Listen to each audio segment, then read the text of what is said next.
حشر میں سید وہ تم سے بھی کہیں گے دیکھنا۔ یہ صرف بہانے ہیں بچنے کے کہ قرآن ڈائریکٹ مت پڑھو ورنہ گمراہ ہو جاؤ گے۔ پہلی بات تو یہ کہ اس انسان کا عقیدہ ہی کفر کافروں والا ہے کہ جو کہتا ہے کہ قرآن ڈائریکٹ مت پڑھنا ورنہ گمراہ ہو جاؤ گے۔ قرآن کوئی گمراہ کرنے کی کتاب ہے؟ ایک بھائی، جس دن لوگوں نے قرآن شریف کو ترجمے کے ساتھ پڑھنا شروع کر دیا نا، اس دن گوشت کی نیاز، خواجہ کا لنگر، مزار پر قوالی، محرم پہ ڈھول بجانا، 22 رجب کو کنڈے بنانا اور درگاہ پہ جا کر دعا مانگنا، یہ سب چھوڑ دو گے۔ ہم قرآن کو فالو کرتے ہیں، حدیث کو مانتے ہیں، بس ہمارے لیے اور کچھ نہیں ہے۔ نہیں تو بھائی تو ترجمے سے کیوں پڑھتا ہے؟ ہمارے مولانا صاحب تو بولتے ہیں ڈائریکٹ قرآن مت پڑھنا ورنہ گمراہ ہو جاؤ گے۔ بھائی مجھے کوئی لینا دینا نہیں تیرے محلے کے مولوی کے حساب سے کون گمراہ ہے کون نہیں ہے۔ جب کوئی ینگسٹرز دین کی دعوت دیتا ہے قرآن اور حدیث سے تو لوگ اسے موٹیویٹ کرنے کی بجائے ڈی موٹیویٹ کرتے ہیں، یعنی الٹے سیدھے کمنٹ پاس کرتے ہیں، جیسے کہ لائک تو مفتی ہے، تو عالم ہے، تیرے پاس تو ڈگری نہیں ہے۔ اچھا تو مفتی صاحب ہم کو ایک بات بتائیں، آپ نے مسلمانوں کو اتنا ڈرا دیا ہے کہ وہ قرآن کو نہیں پڑھتے ہیں ڈر کے مارے، آپ نے یہ تک کہہ دیا ہے کہ قرآن پڑھنے سے گمراہ ہو جائیں گے اگر کوئی ڈائریکٹ پڑھ لے گا تو۔ سوشل میڈیا کے اس فتنے بھرے دور میں آپ نے دیکھا ہوگا کہ بعض بچے بچومڑے، کل کے چھوکرے لونڈے لپاڑے، یہ لوگوں کو تحقیق کرنے یعنی محقق بننے کا درس دیتے ہیں کہ آپ لوگ خود ریسرچ کیجئے اور قرآن حدیث میں کیا لکھا ہے اس کو آپ خود پڑھیے سمجھیے، اور ان کو لفظ ریسرچ پر بھی ریسرچ نہیں ہوتی، اور یہ اس طرح کے ریسرچر محقق بن جاتے ہیں کہ قرآن حدیث کے مطلب اور مفاہیم کو، اس کے نتائج کو خود بیان کر کے خود جو سمجھ میں آئے اس کو فالو کرتے ہیں، اور امام اعظم اور دیگر ائمہ اربعہ کی مخالفت میں یہ بخاری مسلم کی اندھی تقلید کے اندر مبتلا ہیں، اور لوگوں کو درس دیتے ہیں کہ آپ صرف قرآن حدیث پڑھیں، کسی امام کو فالو نہ کریں، اور عالم کی مخالفت کرنے والی ویڈیو اور کنٹینٹ کو بھی یہ لوگ اکثر اس طریقے کا کنٹینٹ بھی اپنے پیجز پہ جو ہے نا وہ شیئر کرتے ہیں۔ ابھی آپ نے دیکھا کہ کس طرح سے لوگ خود قرآن حدیث پڑھ کے اس پہ ریسرچ کرنے کے لیے آمادہ ہیں، مگر ایک قابل غور بات یہ ہے کہ جب کوئی بھی شخص کسی بھی چیز کے اوپر ریسرچ کرتا ہے، تحقیق کرتا ہے، تو اس ریسرچ سے پہلے وہ بندہ اس فیلڈ کا بہت حد تک ماہر اور جاننے والا ہوتا ہے، پھر وہ کسی ایک سیپریٹ چیز پہ اس فیلڈ کی ریسرچ کرتا ہے۔ لیکن آج صورتحال بالکل دوسری ہے۔ آج ایک ایسا جاہل کوئی کھڑا ہوتا ہے اور سیدھے قرآن حدیث پہ ریسرچ کرنا شروع کرتا ہے، اور جو مسئلے اس کے سمجھ آتے ہیں اس کو فالو کرتا ہے، اور یہ اس کے ذہن میں بات بیٹھ جاتی ہے کہ ہم سے پچھلے 1400 سال کے جو علماء، محدث، مفسر گزرے ہیں، جنہوں نے اپنی تمام زندگی دین میں لگا دی، گویا ان کو تو یہ باتیں نہیں پتہ، یہ حدیثیں نہیں پتہ، اس کے مطلب نہیں پتہ، ہم کو پتہ ہو گئی۔ یعنی یہ بالکل ایسا ہے کہ کوئی ABCD کی کتاب پڑھنے بیٹھے اور اس سے پوچھا جائے کہ تم کیا کر رہے ہو، اور وہ جواب میں کہے کہ میں MBBS پہ ریسرچ کر رہا ہوں۔ یعنی ابھی یہ قاعدہ پڑھنے والے بچے کہ جن کو نہ عربی زبان کی مہارت سے واقفیت ہے، نہ ان کے اصول اور ان کے فنون سے واقفیت ہے،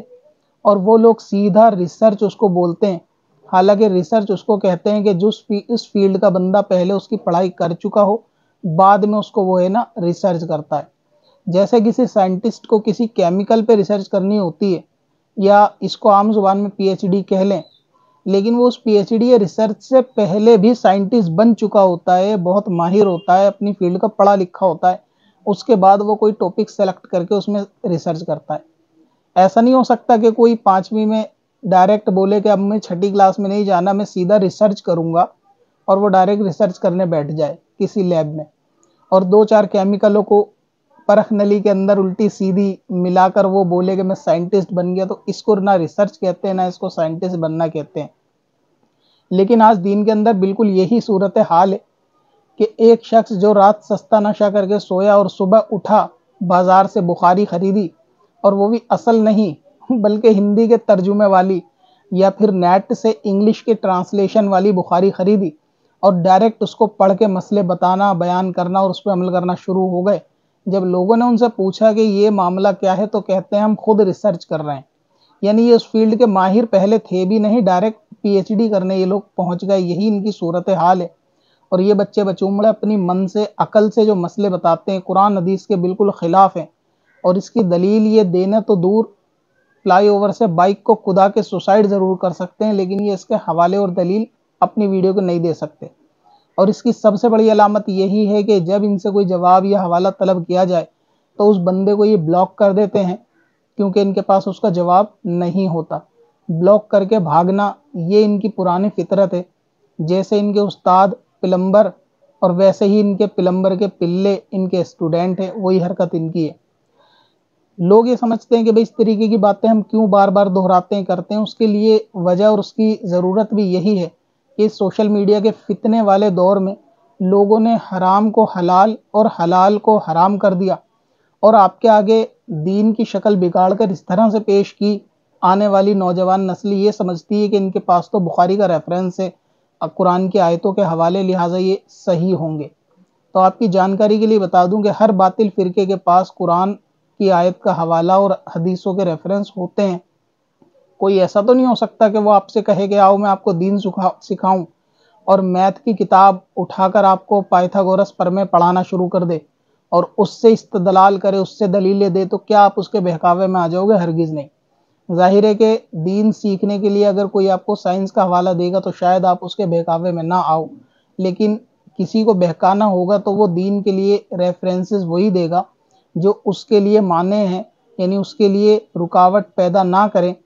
اس کی عقل میں اس کے وسوسوں میں زیادہ اضافہ کر دیں، اور بندہ جو اس سے آسانی سے بہک جائے گا۔ چل تجھے بھی بخشوا دوں، تیری باری آ گئی۔